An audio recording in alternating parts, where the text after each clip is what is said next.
From your end, of course, you can apply targeted sanctions. And I hear very many times regime apologists claiming that when you put targeted sanctions on individuals, it affects the nation. No, it does not. It saves the nation.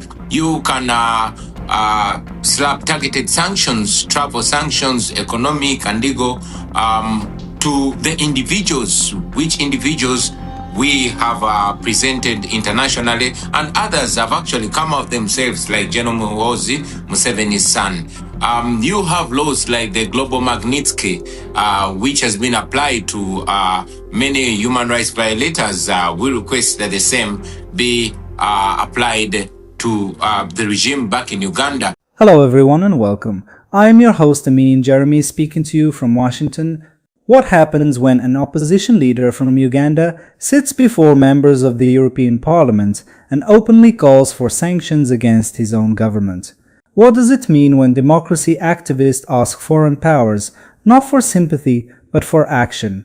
And why are targeted sanctions suddenly becoming one of the most debated tools in the struggle for political change in Uganda? Before we proceed, don't forget to like the video and subscribe. It really helps the channel grow and reach more people like you. Tell us where are you watching us from and don't hesitate to comment. Make sure that I read all your comments. Drop your opinions below. Make sure to watch the video till the end. Talk about what you can do from your end and what you can do from our end here in Uganda.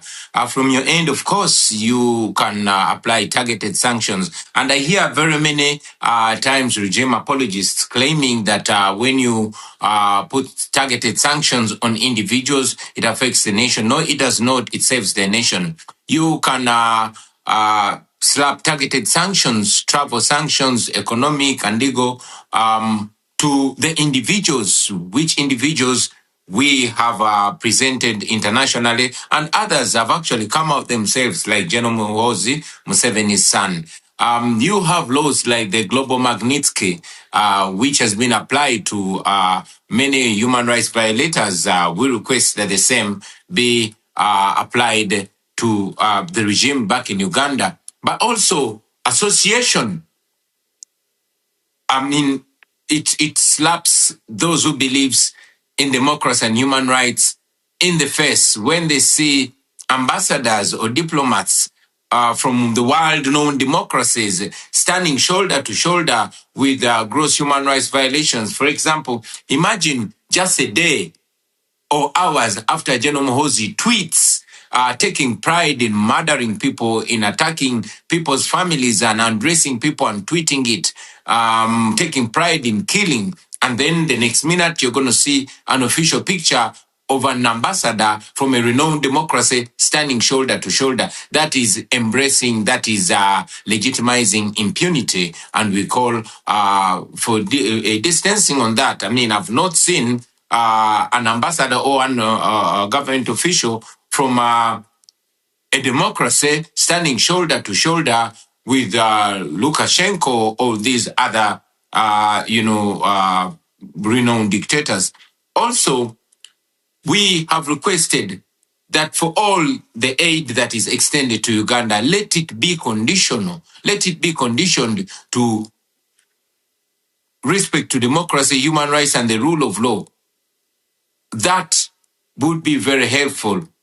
If it is not possible to cut out any cooperation, of course, the best thing would be for a democracy to disassociate from anything that contradicts the same. However, if it is not achievable to completely disassociate, then at least let there be a minimum of demanded, reforms that can lead Uganda to a line of democracy. Thank you very much, Mr. Bobi Wine. And now I would like to give the floor to Ms. Sarah Biriti. I don't see her. Are you still there? Yes. Yes. Ms. Sarah, can you say something? Thank you so much. About what we can do from our side? More. Yes, I associate myself with the submissions of Honorable Chagrani on what you can do. I just want to re-emphasize three issues. One is that you should use more of the Global Magnitsky Act on individuals that are engaged in gross violations of human rights in Uganda.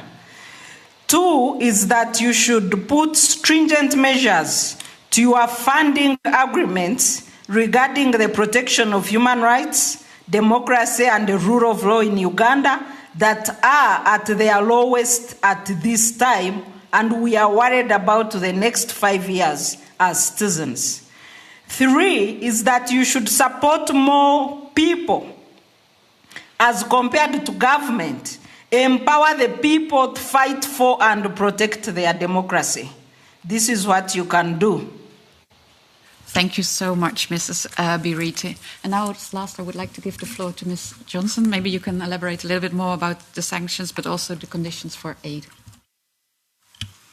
Thank you very much. Well, it has been many references to the treaties of the European Union, and of course that is what's steering our engagement with all our partners globally. So it also in this case, of course, our development cooperation and our cooperation in general is not unconditional.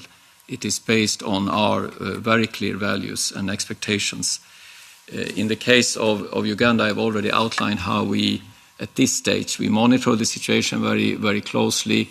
We are engaging in a dialogue with both government, indeed, but also opposition and civil society. All of this, of course, is not happening in the public eye, but there is clearly a very proactive approach that we have, and also, of course, frank discussions.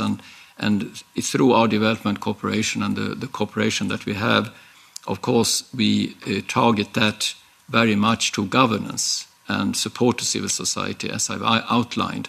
And we have the possibility of focusing additionally on that as we deem necessary, and to accompany a reform process. So the way we today, the approach that we have today is one of engagement, and the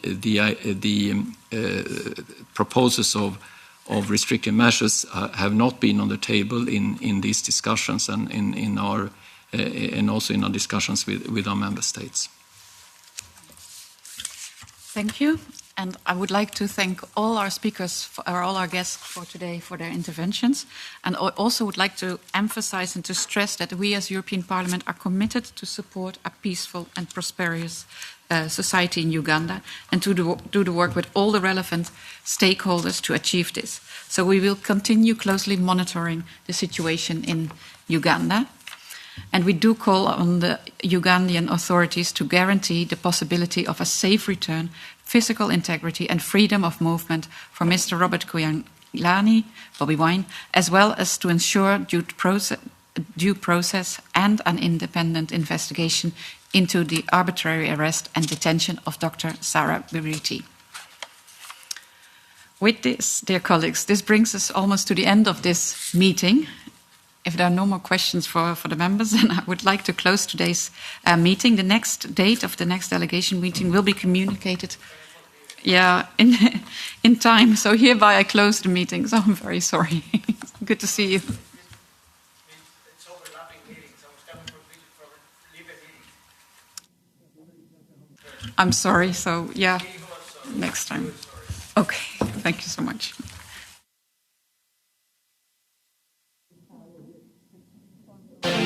Webale kulaba KKTV Uganda. In a recent high-level session involving European officials, Ugandan opposition figures and civil society representatives, the conversation moved beyond polite diplomacy and into uncomfortable territory. The discussion was not abstract, it was not theoretical, it was about real people, real arrests, real violence, and real political pressure inside Uganda. The floor was first given to Robert Kyagulanyi, widely known as Bobi Wine, the opposition leader who has consistently challenged President Yoweri Museveni's government.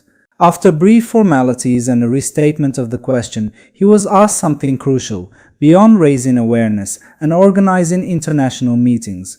What more can be done to support democracy activists on the ground in Uganda? His response was clear and direct. From the international side, he emphasized the importance of targeted sanctions, not broad sanctions that hurt entire populations, but precise measures aimed at individuals responsible for human rights violations. He rejected the argument often made by regime supporters that sanctions harm ordinary citizens. According to him, targeted sanctions protect citizens by holding specific individuals accountable. He specifically referred to tools such as the Global Magnitsky Act, legislation that has been used globally to sanction individuals accused of serious human rights abuses. His message was simple: if these laws have been applied elsewhere, why should Uganda be treated differently? If individuals in power publicly boast about violence or repression, why should they enjoy international privileges such as travel freedom or access to global financial systems? But sanctions were not his only concern. He raised another issue that he described as deeply symbolic and deeply troubling. He questioned the optics of foreign ambassadors and diplomats from democratic countries standing shoulder to shoulder with Ugandan officials accused of serious violations. In his view, such public appearances send a message of legitimacy. When officials accused of repression are seen smiling beside representatives of democratic governments, it creates the impression that impunity carries no diplomatic cost. He contrasted this with how other internationally criticized leaders are treated, suggesting that no democratic ambassador would publicly align themselves with notorious dictators elsewhere. For him, consistency matters. If democracy and human rights are core values, they must be reflected not only in speeches, but in visible diplomatic conduct. Thank you for watching. If you value in-depth political analysis and clear breakdowns of global developments, make sure you stay connected. This is KKTV Uganda, where we follow the story beyond the headlines. Until next time, stay informed, stay engaged, and I'll see you in the next one.